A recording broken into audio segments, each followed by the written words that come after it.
ఇప్పుడు no cost cough syrup తో 60 రూపాయల విలువ గల ఇన్హేలర్ పూర్తిగా ఉచితం. దెబ్బకి దగ్గు జలుబు మాయం. సోయాను నమ్ముకున్న రైతు నిలువున దగాకు గురయ్యాడు. అకాల వర్షాల వల్ల పంట దెబ్బతినింది. చేతికందిన అరకొండ పంటలోనూ నాణ్యత లోపించింది. దీంతో తూకం వేసి గోదాంకు పంపిన సరుకును కూడా వెనక్కి పంపుతున్నారు. దీంతో లబోదిబో అంటున్నారు అన్నదాతలు.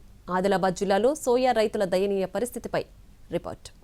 ఆదిలాబాద్ జిల్లాలో రైతుల నుంచి సోయా పంటను నాఫెడ్ కొనుగోలు చేస్తుంది. దీంతో పంట నమ్ముకోవడానికి మార్కెట్ యార్డులో రోజుల తరబడి పడిగాపులు కాస్తున్నారు రైతులు. కానీ నాణ్యత పేరుతో పంటను తిరస్కరిస్తూ ఉండడంతో ఆగ్రహం వ్యక్తం చేస్తున్నారు అన్నదాతలు. సోయా సాగు చేసిన రైతులను అకాల వర్షాలు ఇబ్బంది పెట్టాయి. పంట ఘోరంగా దెబ్బతింది. మిగిలిన అరకొర పంటను మార్కెట్ యార్డులకు తరలిస్తున్నారు రైతులు. అయితే ఇక్కడ కొనుగోళ్లలో విపరీతమైన జాప్యం జరుగుతోంది. దీంతో సోయాను కుప్పలుగా పోసి వాటి వద్ద తిప్పలు పడుతున్నారు రైతులు. తీవ్రమైన చలిలోనూ పంట వద్ద కాపలా ఉంటున్నారు.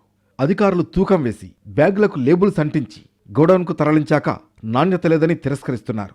ఇచ్చోడ మార్కెట్కు దాదాపు 10,000 బస్తాల సోయా వచ్చింది. అంతా తూకం వేశారు. బస్తాలకెక్కించి గోడౌన్కు తరలించారు. కానీ 1,600 బస్తాలు తిరిగొచ్చాయి.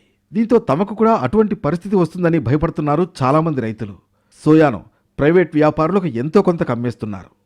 ఆదిలాబాద్ జిల్లా వ్యాప్తంగా 16,000 బస్తాల సోయాను తిప్పి పంపారు సెంట్రల్ వేర్హౌసింగ్ కార్పొరేషన్ సిడబ్ల్యూసి అధికారులు.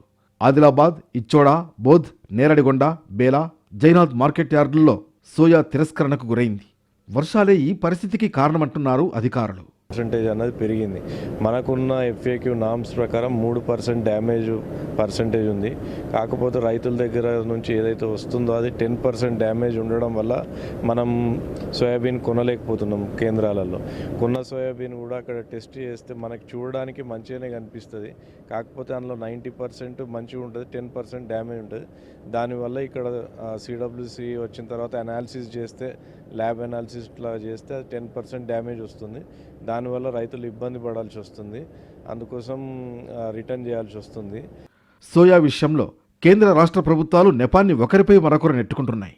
కేంద్ర ప్రభుత్వ పరిధిలోని నాఫెడ్ కొనాలని తెలంగాణ మంత్రులు అంటున్నారు. కాదు రాష్ట్ర ప్రభుత్వానిదే బాధ్యత అంటున్నారు కేంద్ర మంత్రులు. ఎటు చూసినా మధ్య నష్టపోతున్నది మాత్రం తామేనంటూ ఆవేదన వ్యక్తం చేస్తున్నారు రైతులు.